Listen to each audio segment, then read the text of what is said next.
IR readiness.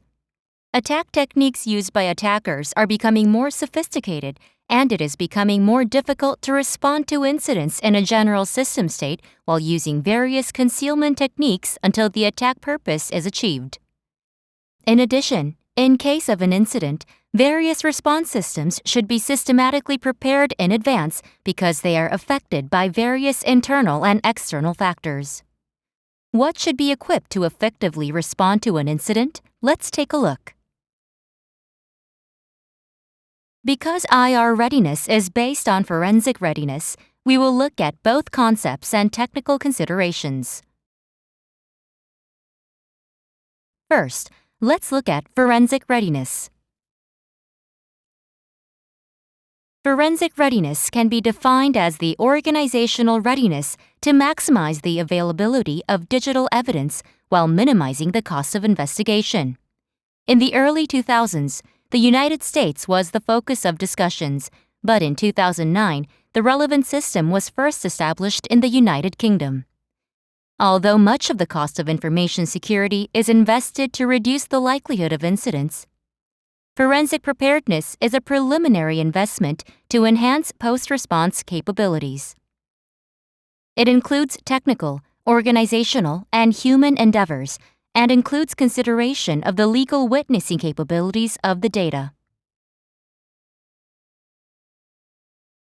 Forensic readiness has several advantages, including reduced incident investigation costs, including IR readiness is a subconcept of forensic readiness, focusing only on incident response. Traditional information protection has been focused on proactive response. In the end, however, limitations have arisen, and we have overhauled the countermeasures forensics after the incident to overcome these limitations. However, the forensic system has not been able to exert a great effect in the absence of a response system. IR readiness is not readily accepted in existing information protection areas. IR readiness is a preparation system for the after. Can it accept the inevitability of an incident? Can we recognize the limits of pre- and post-response? IR readiness is an ability to identify post-incident early, respond quickly to minimize damage, and clearly identify the cause and fully respond. The service is currently under the name IR Readiness Assessment and focuses mostly on managerial aspects.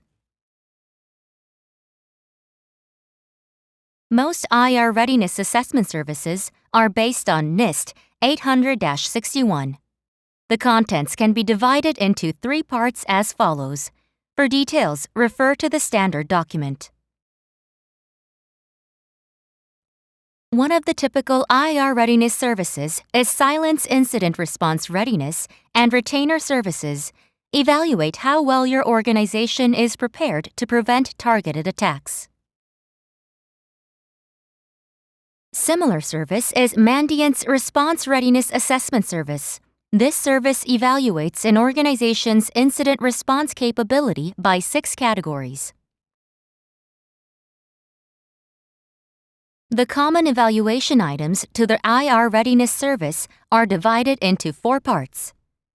Competency of organization members, degree of documentation, appropriate response procedures, and work environment. If you want to diagnose an organization's IR readiness status, create an item-by-item metric and use the following procedure to measure your organization's post-response capabilities. The IR readiness metrics discussed above should be adapted to the organization and situation of the organization. Here we look at the technical aspects that are applicable to all organizations. You need to strengthen your various forensic artifact settings.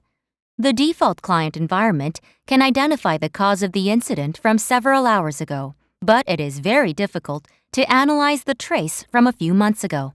Therefore, The logging setting or size of the artifact used in the incident analysis should be set as high as possible.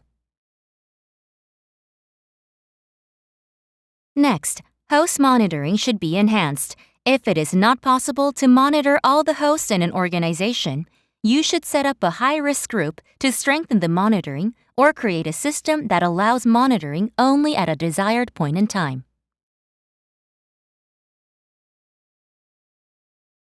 Next, a rapid response procedure must be established.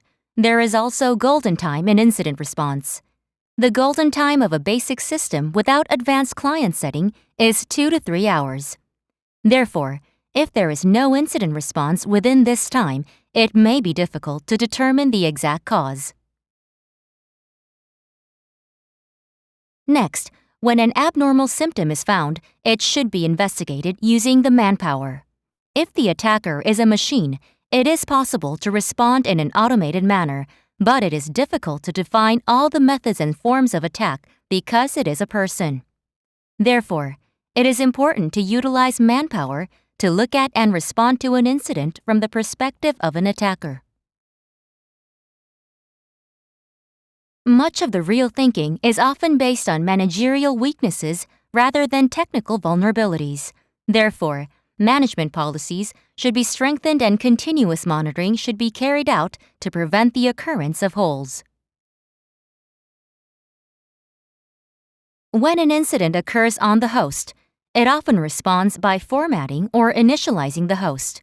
In this case, because the cause of the incident has not been identified, it is still exposed to potential risks, so you should preserve the incident data of the host in case of an incident.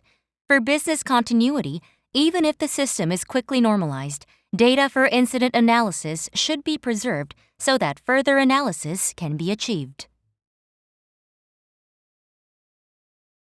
Once the incident analysis is completed, the incident index should be created and managed based on the analysis results. Management of incident indicators can identify additional infection systems, early diagnosis of an incident, and quick identification of causes.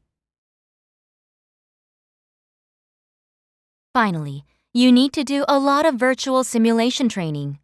The best thing to enhance the ability to respond to an incident is to build up a lot of experience. Should there be a lot of actual incidents, it may be a good practice, but no one would prefer it. Based on various incident cases, it is necessary to create a simulation environment like the real world, where repetitive indirect training of the corresponding personnel should be done. The point of view of the whole incident is very important to the incident response rather than the individual analysis technique. This perspective can only be accumulated through experience, so you must support a lot of indirect experience.